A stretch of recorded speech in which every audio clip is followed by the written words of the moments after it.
Hey, church family, I wanted to take this opportunity to present you with another word of encouragement as we prepare to celebrate the birth of our Savior, Jesus.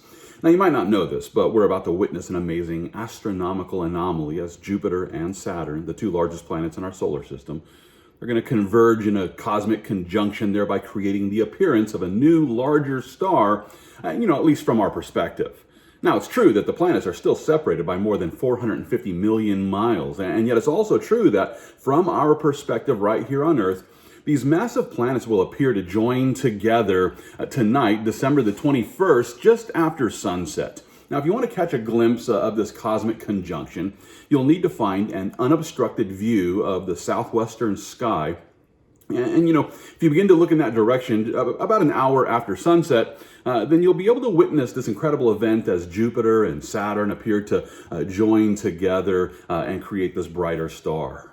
You'll be able to see this cosmic conjunction with the naked eye, but if you have binoculars or a telescope, that might help as well. You could also use a stargazing app on your cell phone like Skyview or Star Tracker. These are always fun to play with. But it should be noted that this cosmic conjunction it occurs actually, to varying degrees every 20 years. And yet this one, it's much more special because this is the closest that the two planets have appeared to be in the sky in almost 400 years.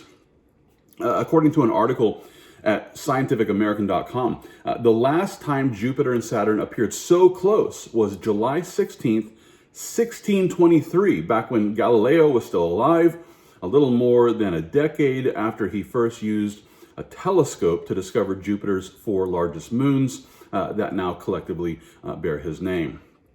So listen, if you want to see an astronomical anomaly that hasn't occurred in nearly 400 years, then go outside this evening and lift up your eyes to the southwestern sky, and you'll see Jupiter and Saturn joining together, the closest they've been in almost 400 years. Now, as we consider this incredible cosmic conjunction, I can't help but to consider the astronomical anomaly that led the wise men from Babylon to Bethlehem in search of the one who was born King of the Jews.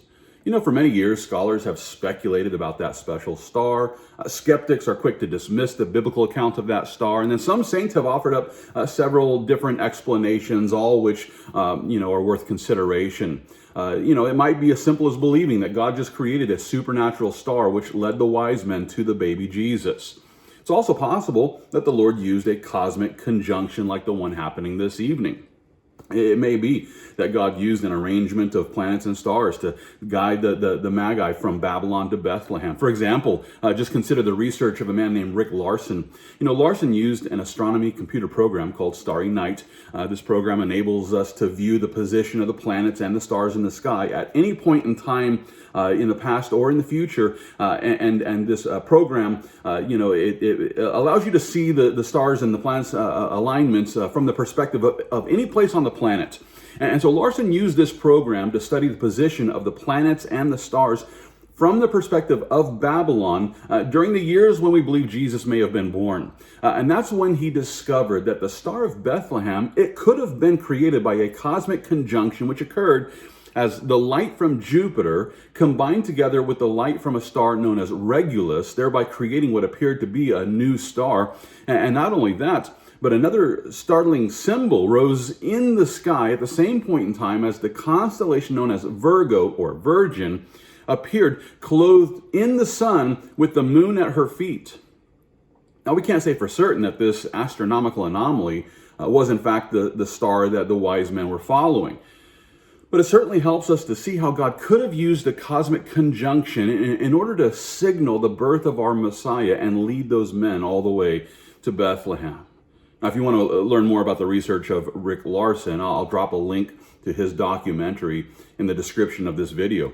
But for now, I just want to remind you that the Lord created the entire universe and he created it all for his glory. I like the way that King David put it in the 19th Psalm. It's there where he declares, "The heavens declare the glory of God, and the firmament shows his handiwork." Paul also tells us in Romans chapter 1 that the invisible attributes of God are clearly seen as we consider the created order of this universe. As we look at the creation around us, as we even look at the stars in the skies and the motion of the planets, all of this speaks of the power and the majesty of our Creator. And as we continue to consider the vast expanse of the creation which the Lord spoke into existence by His infinite power, we ought to be moved to worship, and we ought to be moved to submit our lives to the one who revealed the birth of our Savior by ordering the stars in the sky in a special way so that we might be able to trust in the one who was born King of the Jews. As we prepare our hearts to celebrate the birth of Jesus, I encourage you, let's remember that the Lord is calling those who trust in Him to continue fighting the good fight of faith, all for the glory of God.